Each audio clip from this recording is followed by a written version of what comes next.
ശ്രേഷ്ഠ പ്രിയ വിശ്വാസ സമൂഹമേ, കൊച്ചു കൂട്ടുകാരെ, ഏവർക്കും ക്രിസ്തുയേശുവിന്റെ നിസ്തുല്യ നാമത്തിൽ എന്റെ സ്നേഹവന്ദനം. മലങ്കര മാർത്തോമാ സുറിയാനി സഭ സുവിശേഷ സേവികാ സംഘ ദിനമായി ആചരിക്കുന്ന ഈ പ്രത്യേക ദിവസത്തിൽ തിരുവചന പഠനത്തിനും ധ്യാനത്തിനും നേതൃത്വം നൽകുവാൻ അവസരം ഒരുക്കിയ സേവികാ സംഘ ചുമതലക്കാരോടും അച്ഛനോടുമുള്ള എന്റെ നന്ദിയും ആദരവും ഞാൻ ആദ്യമേ തന്നെ അർപ്പിച്ചുകൊള്ളട്ടെ. ഇത് ഒരു ദൈവ നിയോഗമായി ഞാൻ കണക്കാക്കുകയാണ്. നമുക്ക് ഒരുമിച്ചുള്ള ഈ പഠനവും ധ്യാനവും നമുക്ക് ഏവർക്കും അനുഗ്രഹത്തിനും ആവട്ടെ എന്ന് ഞാൻ പ്രാർത്ഥിക്കുകയാണ്. നമുക്ക് പ്രാർത്ഥിക്കാം. കാരണവാനായ ഞങ്ങളുടെ സ്വർഗ്ഗസ്ഥ പിതാവേ, തിരുവചന പഠനത്തിനും ധ്യാനത്തിനുമായിട്ട് ഞങ്ങൾ അങ്ങയുടെ പാൽപീഠത്തിനും വന്നിരിക്കുന്നു. അവിടുത്തെ കൃപാകടാക്ഷം ഉണ്ടായിരിക്കണമേ. ഞാൻ ഈ സംസാരിക്കുന്നത് കേൾപ്പാൻ തക്കമാണ്. കർത്താവേ, ഞങ്ങൾ ഹൃദയങ്ങളെ തുറക്കണമേ എന്ന് പ്രാർത്ഥിക്കുന്നു. ദൈവമേ, നീ അടിയെ ബലപ്പെടുത്തണമേ, നിന്റെ കൃപയും നമ്മൾ അവിടുത്തെ കുറച്ചുകൊള്ളണമേ എന്ന് പ്രാർത്ഥിക്കുന്നു. കൃപയുടെ ക്ഷമിക്കണമേ എന്ന എല്ലാം ഞങ്ങൾക്ക് ജീവിതം ക്രിസ്തുവിന്റെ സംഘദിനത്തോടനുബന്ധിച്ച് സഭയായി തിരഞ്ഞെടുത്തിരിക്കുന്ന പഠന വിഷയം സ്ത്രീകൾ സുവിശേഷത്തിന്റെ സാക്ഷികൾ നൽകുന്നു. Women witness of the gospel. അതിനാസ്പദമായ വേദഭാഗമാണ് മിസ്റ്റർ ലൂക്കോസിന്റെ സുവിശേഷത്തിൽ നിന്നും ഏതെങ്കിലുമായിട്ട് നാം ഇന്ന് വായിച്ചു കേട്ടത്.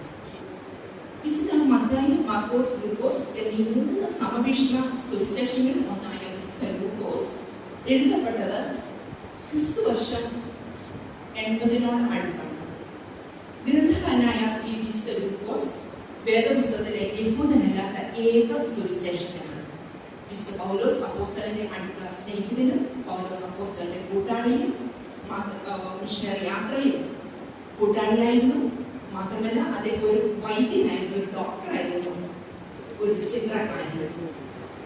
അദ്ദേഹം ഒരു യഹൂദേതനായിരുന്നത് കൊണ്ട് യഹൂദേതരല്ലാത്തവർക്ക് സ്വീകാര്യമായതും താല്പര്യം ഉളവാക്കുന്നതുമായ പ്രധാനപ്പെട്ട സംഭവങ്ങൾ രേഖപ്പെടുത്തുന്നതിൽ പ്രത്യേകം ശ്രദ്ധ ചെലുത്തി. അത്തരത്തിൽ പ്രാധാന്യമർഹിക്കുന്ന ഒരു വിഷയം വളരെ മനോഹരമായി വിശുദ്ധ ലൂക്കോസ് അപ്പോസ്തലൻ 8-ാം അധ്യായം 1 മുതൽ 3 വരെയുള്ള വേദഭാഗത്ത് ചിത്രീകരിച്ചിരിക്കുകയാണ്. ഇവിടെ എന്താണ് പ്രത്യേകമായിട്ട് നമുക്ക് ദർശിക്കാൻ സാധിക്കുന്നത്? ഒരാളും ശബ്ദം ഉയർത്തി വായിക്കുമോ? അനന്തരം അവൻ ദൈവരാജ്യം പ്രസംഗിച്ചും സുവിശേഷിച്ചും കൊണ്ട് പട്ടണം തോറും സഞ്ചരിച്ചു. അവനോടുകൂടെ 12 പേരും അവൻ ദുരാത്മാക്കളെയും വ്യാധികളെയും നീക്കി സൗഖ്യം വരുത്തിയ ചില സ്ത്രീകളും 7 ഭൂതങ്ങൾ വിട്ടുപോയ മഗ്ദലക്കാരി മറിയയും ഹേരോദാവിന്റെ കാര്യവിചാരകനായ കൂസയുടെ ഭാര്യ യോഹന്നയും ശൂശനെയും തങ്ങളുടെ വസ്തുവക കൊണ്ട് അവർക്ക് ശുശ്രൂഷ ചെയ്തു പോന്ന മറ്റു പല സ്ത്രീകളും ഉണ്ടായിരുന്നു. ഇവിടെ എന്താണ് പ്രത്യേകമായിട്ട് നമുക്ക് ദർശിക്കാനാണ് സാധിക്കുന്നത്? യേശു കർത്താവിന്റെ ദൈവരാജ്യ ശുശ്രൂഷയിൽ ഉണ്ടായിരുന്ന തിളക്കമാർന്ന സ്ത്രീ സാന്നിധ്യം. യേശു കർത്താവിന്റെ ദൈവരാജ്യ ശുശ്രൂഷയിലുണ്ടായിരുന്ന തിളക്കമാർന്ന സ്ത്രീ സാന്നിധ്യം. 12 ശിഷ്യന്മാരെ കൂടാതെ സുവിശേഷത്തിന്റെ സാക്ഷികൾ ആയിരുന്ന ഒരുപറ്റം സ്ത്രീ ശിഷ്യരുടെ പേരുകളും ഇവിടെ രേഖപ്പെടുത്തിയിരിക്കുന്നു. അവർ ആരൊക്കെയാണ്? യോഹന്ന, സൂസന്ന, 7 ഭൂതങ്ങൾ വിട്ടുപോയ മഗ്ദലക്കാരി മറിയ, അല്ലേ? ഓക്കെ. അന്നത്തെ ഒരു കാലഘട്ടം എന്ന് പറയുന്നത് പുരുഷ മേധാവിത്വം, പേട്രിയാർക്കൽ സിസ്റ്റം ഒടിമുത്തി വാണിരുന്ന ഒരു കാലഘട്ടം ആയിരുന്നു അത്. ഒരു മൃഗമായോ സ്ത്രീയായോ തങ്ങളെ സൃഷ്ടിക്കാത്തതിന് ദൈവത്തിന് സ്തോത്രം എന്ന് യഹൂദ പുരോഹിതന്മാർ പ്രാർത്ഥന ചൊല്ലിയിരുന്ന ഒരു കാലഘട്ടം. ഓർക്കണം, റബിമാരിൽ നിന്ന് സ്ത്രീകൾ ദൂരം പാലിച്ചിരുന്ന, അവർക്ക് വിദ്യ തന്നെ നിഷേധിച്ചിരുന്ന ആ സാമൂഹിക പശ്ചാത്തലത്തിൽ നിന്നുകൊണ്ടാണ് നമ്മുടെ യേശു കർത്താവ് ഈ സ്ത്രീ ശിഷ്യഗണത്തെ തന്റെ ദൈവരാജ്യ ശുശ്രൂഷയിൽ ചേർത്ത് നിർത്തുന്നത്. അപ്പോൾ ഒന്നാമതായിട്ട് നമുക്കിവിടെ എന്താണ് കാണുവാൻ സാധിക്കുന്നത്? കാലത്തിന്റെ ചുവരെഴുത്തുകളെ മാറ്റി എഴുതുന്ന ക്രിസ്തു. കാലത്തിന്റെ ചുവരെഴുത്തുകളെ മാറ്റി എഴുതുന്ന ക്രിസ്തു. എല്ലാവരും ക്രിസ്തുവിൽ ഒന്നാണ് എന്ന് ക്രിസ്തു തന്റെ പ്രവർത്തന ശൈലിയിലൂടെ നമുക്ക് കാട്ടിത്തരുന്നു. ആൺപെൺ ലിംഗ വ്യത്യാസത്തെ മനുഷ്യത്വത്തിന്റെ ഭാഗമായി അംഗീകരിക്കുന്ന ക്രിസ്തുവിന്റെ മനുഷ്യത്വപരമായ സമീപനം. ദൈവ സവിശേഷതകളാൽ സൃഷ്ടിക്കപ്പെട്ട ലൈംഗിക ശരീരം സൃഷ്ടിപരമായ ധർമ്മം നിർവഹിക്കുവാൻ നിർവഹിക്കുവാൻ നൽകപ്പെട്ട ദാനമാണ്. ആ സവിശേഷ ധർമ്മം നിർവഹിക്കുവാൻ നൽകപ്പെട്ട ശ്രേഷ്ഠമായ അവയവമാണ് ഗർഭപാത്രം അഥവാ യൂട്രസ് എന്ന് പറയുന്നത്. അത് നൈസർഗികമായി സംരക്ഷിക്കപ്പെടുന്നതിനുള്ള ജൈവ സംവിധാനമാണ് സ്ത്രീയെ അശുദ്ധിയായി ചിത്രീകരിച്ചിട്ടുള്ളത്. ജീവപരമായ സൃഷ്ടി സാധ്യമാക്കുന്ന അതുല്യമായ ദൈവിക സാധ്യതയാണത്. അപ്പോൾ സ്ത്രീ ദൈവത്തിന്റെ പ്രതിരൂപമാണ്, ഇമേജ് ഓഫ് ഗോഡ്. അവിടെയുള്ള ആ ദൈവികതയെ ആദരിച്ച് അവളോട് ഗുണപരമായി പ്രൊഡക്റ്റീവായി ഇടപെടേണ്ടതിന്റെ ആവശ്യകത ഈ ഭാഗം നമുക്ക് വ്യക്തമായിട്ട് കാണിച്ചു തരുന്നു. പകരം സ്ത്രീത്വത്തെ മാനിക്കാതെ അവളെ വെറും ഒരു സെക്സ് ഒബ്ജക്റ്റായി കാണുന്ന ഇടങ്ങളിൽ അവൾക്ക് എങ്ങനെയാണ് സുരക്ഷിതത്വം ഉറപ്പാക്കാൻ സാധിക്കുന്നത്? അത് ഭവനത്തിലാണെങ്കിലും സഭയിലാണെങ്കിലും സമൂഹത്തിലാണെങ്കിലും തങ്ങൾ സ്ത്രീകൾ ആണ് എന്നതിൽ വേർതിരിവ് അവരെ ഓർമ്മിപ്പിക്കാത്ത തരത്തിലുള്ള ഒരു ഇടപെടലായിരുന്നു ക്രിസ്തു നടത്തിയിരുന്നത്. തന്നെ പോലെ തന്നെ അവരിനെ കാണുന്ന നനവുള്ള ഒരു ഹൃദയം, അതാണ് നമുക്ക് ആവശ്യം. ഹ്യൂമൻ വാലിഡേഷൻ ഫാമിലി തെറാപ്പിസ്റ്റ് ആയിരുന്ന വിർജിനിയ സാറ്റിയർ പറയുന്നത്, ഒരു കുടുംബത്തിലെ ഓരോ വ്യക്തിക്കും അവരുടേതായ വിലയും അംഗീകാരവും നൽകി അവരെ ആദരിക്കുന്നതിലൂടെ, പരസ്പരം അവരെ വളർത്തിയെടുക്കുന്നതിലൂടെ കുടുംബത്തിന്റെ ആരോഗ്യം നിലനിർത്തുവാൻ സാധിക്കും. കുടുംബം എന്ന് പറയുന്നത് ചെറിയ യൂണിറ്റാണ്. അതുപോലെ തന്നെ ഇടവകയിലും സഭാതലത്തിലും എല്ലാം അങ്ങനെയാകുമ്പോൾ നമുക്ക് ആരോഗ്യം നന്നായിട്ട് കാത്തുപാലിക്കാനായിട്ട് സാധിക്കും. ഏത് മനുഷ്യനും ചില ബേസിക് നീഡ്സ് ഉണ്ട്, അടിസ്ഥാനമായ ആവശ്യങ്ങൾ. ഒരു മിനിമം ലെവലെങ്കിലും അത് സാധിക്കാതെ പോകുന്നിടത്താണ് പ്രശ്നങ്ങൾ ഉടലെടുക്കുന്നത്. അംഗീകാരവും വിലയും സ്നേഹവും ലഭിക്കാതെ വരുമ്പോൾ, ഒരു മിനിമം ലെവലിലെങ്കിലും ലഭിക്കാതെ വരുമ്പോൾ അവിടെ പ്രശ്നങ്ങൾ ഉണ്ടാവുകയാണ്. രണ്ടാമതായിട്ട് നമുക്കിവിടെ കാണുന്നത് സ്ത്രീകൾ സമൂഹത്തിന്റെ സാക്ഷികൾ. സ്ത്രീകൾ സാമൂഹിക മാറ്റത്തിന്റെ പരിവർത്തനത്തിന്റെ സാക്ഷികൾ. സിസ്റ്റർ ശോഭ സിയസനിന്റെ ഒറ്റടിപ്പാത എന്ന പുസ്തകത്തിൽ സ്ത്രീ എന്ന തലക്കെട്ടിൽ ഒരു ലേഖനമുണ്ട്. അതിൽ ഇപ്രകാരം സിസ്റ്റർ പറയുന്നു, ഒരു സ്ത്രീ മുൻപിൽ വന്നു നിന്നാൽ ക്രിസ്തു അവളുടെ മെഴികളിലൂടെ അവളുടെ ഹൃദയത്തിന്റെ അടിത്തട്ടാണ് കാണുന്നത്. അവൾ പറയാതെ പറഞ്ഞതൊക്കെ അവൻ കേട്ടു. അവിടെ അവൾക്കുള്ളിൽ സ്വയം പ്രകാശിക്കാനാവാതെ കിടന്ന നക്ഷത്രങ്ങളെ കണ്ടെത്തി സ്നേഹത്തിന്റെയും പ്രത്യാശയുടെയും വിശ്വാസത്തിന്റെയും ഒക്കെ താരകളാക്കി മാറ്റി. അതുകൊണ്ട് ഒരു സ്ത്രീ ക്രിസ്തുവിനെ യഥാർത്ഥമായി കണ്ടെത്തുമ്പോൾ അവൾ സ്വയം തന്നെയാണ് കണ്ടെത്തുന്നത്. ഒരു സെൽഫ് റിയലൈസേഷൻ, ഒരു സ്വയം തിരിച്ചറിവ്, അതാണ് നമുക്ക് വേണ്ട ഏറ്റവും വലിയ വിദ്യാഭ്യാസം എന്ന് പറയുന്നത്. തന്റെ കുറവുകളും സാധ്യതകളും അവൾ സ്വയം മനസ്സിലാക്കി. തന്റെ കുറവുകളെ പരിഹരിച്ച് അവൾ ഒരു സ്വയം മാറ്റത്തിന് വിധേയമാകുന്നു. സ്വയം മാറ്റമാണ് നമുക്ക് ആദ്യം വേണ്ടത്. എപ്പോഴും നാം മറ്റുള്ളവരിലുള്ള മാറ്റം ആഗ്രഹിക്കും, എന്നാൽ നമ്മളിലാണ് മാറ്റം ആദ്യം സാധ്യമാകേണ്ടത്. അപ്പോൾ അത് സമൂഹത്തിന് മാറ്റങ്ങൾ സൃഷ്ടിക്കാൻ ഇടയാകും. പിന്നെയോ അവൾ മാറ്റത്തിന് വിധേയമായിട്ട് തന്റെ സാധ്യതകളെ കുറിച്ച് അവൾ ബോധവതിയാകുന്നു. അതിനെ കൂടുതൽ പരിപോഷിപ്പിച്ച് ഇക്വിപ്പ് ചെയ്ത് സാമൂഹിക മാറ്റത്തിന് വഴി നൽകുന്നു. ക്രിസ്തു ഇടപെട്ട സ്ത്രീകൾ എല്ലാം ഇത്തരത്തിൽ ഉള്ള സാമൂഹിക മാറ്റത്തിന് വക്താക്കളായി തീർന്നവരാണ്. ഉദാഹരണമായി പറഞ്ഞാൽ പാപിനിയായ സ്ത്രീ, ശമരിയക്കാരി സ്ത്രീ, ഭക്തനക്കാരി മറിയ, 7 ഭൂതങ്ങൾ വിട്ടുപോയ ഭക്തനക്കാരി മറിയ എന്ന് കേൾക്കുമ്പോൾ നമ്മളൊക്കെ എന്താണ് ഈ 7 ഭൂതങ്ങൾ എന്ന്? സയൻസ് ആൻഡ് ടെക്നോളജി ഒട്ടും പുരോഗമിച്ചിട്ടില്ലായിരുന്ന ആ ഒരു കാലഘട്ടത്തില് രോഗബാധിതരെ പൊതുവെ വിളിച്ചിരുന്നത് ഭൂതം ബാധിച്ച ശാപഗ്രസ്തർ എന്നാണ്. മാറ്റം എവിടെയാണ് ആദ്യം നടക്കേണ്ടത്? നമ്മിലാണ് നടക്കുന്നത്. അത് സമൂഹത്തിലേക്ക് വ്യാപിക്കണം. സ്ത്രീകൾ സാമൂഹിക മാറ്റത്തിന്റെ വക്താക്കൾ. മൂന്നാമതായിട്ട് നമുക്ക് ഇവിടെ കാണാൻ സാധിക്കുന്നത് സ്ത്രീകൾ ദൈവിക ശുശ്രൂഷയിൽ സജീവ പങ്കാളികൾ. Active partners, women active partners in God's kingdom. ക്രിസ്തുവിലൂടെ സംജാതമാകുന്ന ദൈവരാജ്യ വ്യവസ്ഥയുടെ പങ്കാളികളാകുവാൻ അവരെ കണ്ടെത്തിയ, അവരെ രുചിച്ചറിഞ്ഞ, അവരെ തിരിച്ചറിഞ്ഞ, അവരിൽ നിന്ന് സൗഖ്യം പ്രാപിച്ച അനേകം സ്ത്രീകൾ ഉണ്ടായിരുന്നതായിട്ട് ആ മനോഹരമായ കാഴ്ചയൊന്ന് വിഭാവന ചെയ്യാൻ സാധിക്കുമോ? എങ്ങനെയായിരിക്കും അവരുടെ പങ്കാളിത്തം? എങ്ങനെയായിരുന്നു അവരുടെ പങ്കാളിത്തം? ആത്മധൈര്യത്തോടെ, ആഴമായ ദൈവ വിശ്വാസത്തോടെ, തികഞ്ഞ ആർജവത്തോടെ. പങ്കാളിത്തം എന്ന പദത്തിന് വളരെ അർത്ഥവ്യാപ്തിയുണ്ട്.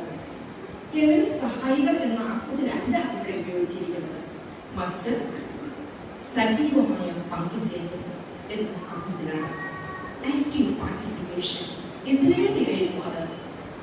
എല്ലാവർക്കും നീതി, സന്തോഷം, സമാധാനം എന്നിവ ലഭ്യമാക്കുന്ന ദൈവരാജ്യ വ്യവസ്ഥകളുടെ ഒരു നവ സമൂഹം പടുത്തുയർത്തുന്നതിന് വേണ്ടി അവർ അത് അനുഭവിച്ചറിഞ്ഞു. അത് മറ്റുള്ളവർക്ക് ലഭ്യമാക്കണം എന്ന ആ ഒരു അഭിമാനിച്ചോടുകൂടി അവർ ദൈവരാജ്യ ശുശ്രൂഷയെ ക്രിസ്തുവിനോടൊപ്പം അവർ സജീവ പങ്കാളികളായിത്തീരുകയാണ്. തങ്ങളുടെ വസ്തുവകൾ സുവിശേഷത്തിന്റെ വ്യാപനത്തിന് അവർ ചെലവഴിച്ചു എന്നും രേഖപ്പെടുത്തി. തങ്ങളുടെ വിഭവങ്ങളെ തങ്ങൾ ക്രിസ്തുവിന് വേണ്ടി സമർപ്പിക്കുന്നു. ദൈവരാജ്യ ശുശ്രൂഷയ്ക്ക് വേണ്ടി നിലവിലിരുന്ന സാഹചര്യങ്ങളിൽ അപ്രകാരം പ്രവർത്തിക്കുക ഏറെ വെല്ലുവിളികൾ നിറഞ്ഞ ഒരു ദൗത്യമായിരുന്നു. ആ ഘടനകളെ എല്ലാം അവർ പൊളിച്ചെഴുതി സുവിശേഷത്തിന്റെ ദൈവരാജ്യത്തിന്റെ സജീവ പങ്കാളികളായിരുന്നു. യേശു കർത്താവിന്റെ പരസ്യ ശുശ്രൂഷയുടെ ആരംഭത്തിലും സമാപനത്തിലും തുടർന്നുള്ള സഭയുടെ വളർച്ചയിൽ അനേകം സ്ത്രീകൾ സജീവ പങ്കാളികളായി തീർന്നു എന്ന് നമ്മുടെ വേദപുസ്തകം പഠിക്കുന്ന സമയത്ത് മനസ്സിലാക്കാനായിട്ട് സാധിക്കും. ഇപ്രകാരം നിലവിലുള്ള ഘടനയെ പൊളിച്ചെഴുതി സാമൂഹ്യ മാറ്റത്തിന് നാലുകുറിച്ച ഒരു മഹിളാ രത്നമാണ് മിസസ് ഡോക്ടർ ആന്റോ ജോർജ്. 1940-കളിൽ സ്ത്രീകൾ വേദശാസ്ത്ര പഠനത്തിന് മുതിരാതിരുന്ന ആ കാലയളവിൽ സെറാബോഗ് സെമിനാരിൽ നിന്നും വേദശാസ്ത്ര പഠനം പൂർത്തിയാക്കി ഡിഗ്രി കരസ്ഥമാക്കിയ മാർത്തോമാ സഭയിലെ ആദ്യത്തെയും ഭാരതത്തിലെ രണ്ടാമത്തെയും വനിത, മാർത്തോമാ സഭയിലെ ദിവംഗതനായ ഡോക്ടർ കെ ജോർജിന്റെ സഹധർമ്മിണി. തുടർന്ന് അമേരിക്കയിലെ ഹാർട്ട്ഫോർഡ് യൂണിവേഴ്സിറ്റിയിൽ നിന്നും സെമിനാരിൽ നിന്നും ക്രിസ്ത്യൻ എഡ്യൂക്കേഷൻ MA ഡിഗ്രി കരസ്ഥമാക്കി അമേരിക്കയിലെ വിവിധ കോളേജുകളിലും സർവകലാശാലകളിലും ക്ലാസുകൾക്ക് നേതൃത്വം നൽകി. തുടർന്ന് തന്റെ പ്രവർത്തനങ്ങൾ സ്വന്തം ദേശത്തിൽ കേന്ദ്രീകരിക്കണം എന്ന ദർശനത്തോടെ ഇന്ത്യയിലേക്ക് മടങ്ങി. അതിനുള്ള അനുവാദം അന്ന് മെട്രോപൊളിറ്റനോട് ചോദിച്ച് വാങ്ങി തിരുവല്ലായി വന്ന് മാർത്തോമാ സുവിശേഷ സീരിയ സംഘത്തിൽ ചേർന്നുകൊണ്ട് സ്ത്രീകളുടെ ഉന്നമനത്തിനും ഉദ്ധാരണത്തിനുമായി അക്ഷീണം പ്രയത്നിച്ചു. 1950 മുതൽ 54 വരെ മാർത്തോമാ സീരിയ സംഘത്തിന്റെ ഓർഗനൈസിംഗ് സെക്രട്ടറിയായി പ്രവർത്തിച്ചു. റോഡുകളും വാഹന സൗകര്യങ്ങളും ഒന്നും അത്ര ഇല്ലാതിരുന്ന ആ കാലത്ത് കേരളത്തിൽ ഉടനീളം സഞ്ചരിച്ച് സേവിക സംഘ ശാഖകൾ സന്ദർശിക്കുകയും സെന്ററുകൾ രൂപീകരിക്കുകയും ചെയ്തു. ഭവനങ്ങളുടെ പിന്നാമ്പുറങ്ങളിലും അടുക്കളയിലുമായി ഒതുങ്ങിക്കൂടിയിരുന്ന സ്ത്രീകളെ നിരന്തരമായ ബോധവൽക്കരണത്തിലൂടെ ക്ലാസുകളിലൂടെയും സഭയിലും സമൂഹത്തിലും കൂടുതൽ ചുമതലകൾ നിർവഹിക്കത്തക്ക നേതൃത്വ സ്ഥാനങ്ങളിലേക്ക് ഉയർത്തി. സ്ത്രീകളുടെ നേതൃത്വ ശേഷിയെ വർദ്ധിപ്പിക്കുന്ന തരത്തിലുള്ള വിവിധ പരിപാടികൾ ആസൂത്രണം ചെയ്തു. 1987 മുതൽ 95 വരെ സേവിയ സംഘം വൈസ് പ്രസിഡന്റ്, ട്രഷറർ എന്നീ നിലകളിൽ സേവനം അനുഷ്ഠിച്ചു. സേവിയ സംഘത്തിന്റെ ഔദ്യോഗിക മാസികയാണ് നമുക്കറിയാം വനിതാ ബോധിനി. അത് ആരംഭിച്ചപ്പോൾ അതിന്റെ പ്രാരംഭഘട്ടങ്ങളിൽ 15 വർഷം അതിന്റെ ചീഫ് എഡിറ്ററായിട്ട് സേവനം അനുഷ്ഠിച്ചു. സ്ത്രീപക്ഷ പാരസ്പര്യത്തെ ഊന്നിയ പഠനങ്ങളിലൂടെയും സ്ത്രീ ശാക്തീകരണ ലേഖനങ്ങളിലൂടെയും അവരുടെ വൈജ്ഞാനിക മേഖലയെ കൂടുതൽ വിശാലമാക്കുവാൻ ഉത്സാഹിച്ചു. 1964 മുതൽ 89 വരെ TLC എക്സിക്യൂട്ടീവ് സെക്രട്ടറിയായി പ്രവർത്തിച്ചപ്പോൾ ഏകവാല്യ വേദപുസ്തക ഭാഷ ഉൾപ്പെടെ മികവുറ്റ 84 ദൈവശാസ്ത്ര ഗ്രന്ഥങ്ങൾ മാതൃഭാഷയിൽ പ്രസിദ്ധീകരിക്കാൻ നേതൃത്വം നൽകി. തദ്ദേശീയ ഭാഷകളുടെ ദൈവശാസ്ത്ര ഗ്രന്ഥങ്ങൾ പ്രസിദ്ധീകരിക്കുന്ന ഭാഗത്തിലെ തന്നെ ഏറ്റവും വലിയ സ്ഥാപനമായി TLCയെ കെട്ടിപ്പടുക്കാൻ ആ കാലങ്ങളിൽ സാധിച്ചു എന്നത് ഏറ്റവും ഓർമ്മിക്കത്തക്ക വസ്തുതയാണ്. സുവിശേഷ പ്രവർത്തനവും കുടുംബ ജീവിതവും ഒരുപോലെ കൈകാര്യം ചെയ്യാമെന്ന് സ്വന്തം ജീവിതത്തിലൂടെ നമുക്ക് കാണിക്കുന്ന ഈ അനുഭവിച്ച കൊച്ചുമേലുണ്ടായിരുന്ന ആഴമായ ദൈവവിശ്വാസം, അതിൽ നിന്ന് രൂപപ്പെട്ട അഗാധമായ ആത്മവിശ്വാസം, കുടുംബത്തോടും സഭയോടും സമൂഹത്തോടുമുള്ള പ്രതിബദ്ധത, കഠിനാധ്വാനം ചെയ്യേണ്ട മനസ്സിലുകൾ, ഇതെല്ലാം കൊച്ചുമേൽ വിളങ്ങിയിരുന്ന സ്വഭാവ സവിശേഷതകൾ ആയിരുന്നു. എന്നാൽ കൊച്ചുമയുടെ സമർപ്പണം തീഷ്ണതയും അനുഭവവും സ്മരിക്കുകയാണ്. ചാനലിലെ കുട്ടികൾക്ക് വേണ്ടിയിട്ട് ആരംഭിച്ച KG&UP സ്കൂൾ മാർത്തോമ സുവിശേഷ സേവന സെക്രട്ടറിയുടെ KG&UP സ്കൂളിന്റെ ചുമതല 2003 മുതൽ 2008 വരെ അതിന്റെ പ്രധാന ചുമതല വഹിക്കുന്ന സമയത്ത് കൊച്ചുമേ 80കളുടെ നിറവിലും വളരെ ബുദ്ധിസ്വലതയോടെ നടത്തുന്ന കൊച്ചുമേ പലവട്ടം എനിക്ക് കാണുന്നതിനും അടുത്തിടപെടുന്നതിനും ഒക്കെ സാധിച്ചിട്ടുള്ളത് ഞാൻ ഈ സമയത്ത് ഓർക്കുന്നു. ഇന്നത്തെ നമ്മുടെ വായനമാരുടെ പരാമർശിക്കുന്ന സ്ത്രീകളെല്ലാം നല്ല തീഷ്ണതയോടെ പ്രവർത്തിച്ചവരായിരുന്നു. നവമി പുതിയ നാം ശ്രമിച്ച് കാണുമല്ലോ എന്ന് ഞാൻ ഓർക്കുകയാണ്. ഇവിടെ ഞാനൊന്ന് ചോദിക്കട്ടെ, ഇന്ന് നമ്മുടെ പങ്കാളിത്തം എങ്ങനെയിരിക്കും? നാം നമ്മെ തന്നെ ഒന്ന് ചോദ്യം ചെയ്യുമോ? സുവിശേഷത്തിന്റെ വ്യാപനത്തിന് നാം സജീവ പങ്കാളികളോ അത് തടസ്സം സൃഷ്ടിക്കുന്നവരോ? ഇടവകയിലെ 18 വയസ്സ് പൂർത്തിയാൽ ആക്കിയിട്ടുള്ള എല്ലാ വനിതകളും ഈ ഇടവകയിലെ സേവന സംഘത്തിന്റെ അംഗം ആണ് എന്ന് വിസ്മരിക്കരുത്. എല്ലാവരും കൂടെ അറിയാമോ 250-300 സ്ത്രീകളുടെ ഏകദേശം വരും. അങ്ങനെ എല്ലാവരും കൂടെ ഒത്തുചേർന്ന് പ്രവർത്തിക്കുമ്പോൾ എത്ര ഭംഗിയായിരിക്കും, എത്ര അനുഗ്രഹമായിരിക്കും ആ കാഴ്ച കാണാൻ. എത്ര പദ്ധതികൾ നമുക്ക് ആസൂത്രണം ചെയ്ത് സാമൂഹ്യ മാറ്റത്തിന് വഴിതെളിക്കാം. നിലവിലുള്ള ഘടനകളെ എല്ലാം പൊളിച്ചെഴുതി ഓരോരുത്തരുടെയും വ്യത്യസ്തതകളെ അംഗീകരിച്ച് എല്ലാവരെയും ഉൾക്കൊള്ളുന്ന, ചേർന്ന് നിർത്തുന്ന നമ്മുടെ യേശു കർത്താവിന്റെ ആളത്തിന്റെ പൂർണ്ണതയിലേക്കാണ് നാം വളർന്നു വരേണ്ടത്.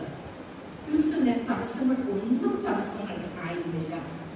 യേശുവിന്റെ കാലത്ത് സിനഗോഗിൽ സ്ത്രീകൾക്ക് പിന്നാമ്പുറത്തായിരുന്നു സ്ഥാനം.